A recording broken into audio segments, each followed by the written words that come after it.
Բարև ձեզ, պարոն Մելքումյան, քանի որ առիթ եղավ հանդիպեցինք, մենք հիմա ուղիղ եթերում ենք, դուք Եվլախում բանակցությունների էիք գնացել, ու այդպես էլ հանրությունը չիմացավ, ինչի շուրջ բանակցություն։ Հանրությունը մոտորերս իմանալու է, արդեն կա պլանավորած հարցազրույցների ցանկ, բայց առաջարկում եմ այսօր ավելի շատ կենտրոնանանք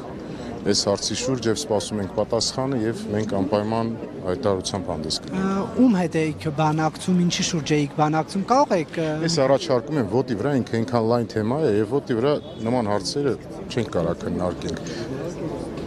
Մինչեւ այս շաբաթվա վերջ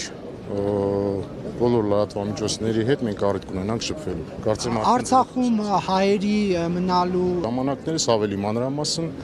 մեծ սիրով կընդունեմ ձեր հրավերը եւ կխոսենք։ Տեսեք, մենք արդեն խոսում ենք, ես պետք է խնդրեմ այնուհանդերձ դուք որոշ փակագծեր բացեք։ Ինչու հնարավոր չեղավ հասնել նրան, որ արցախցիները անվտանգ մնային Արցախում, ինչ էին առաջ քաշում թշնամական կողմից։ Առաջարկները իրենց կողմից այնքան շատ էին եւ բազմաթիվ, բայց որոշում կայացնողը Արցախի ժողովուրդն էր։ Արցախի ժողովուրդը որոշում կայացրեց, որ մենք չենք ուզում ապրել ադրբեջանցիների։ Երևի ամփոփիչ էսպես ասենք։ Բայց իրենք ինչ կետեր էին առաջարկում։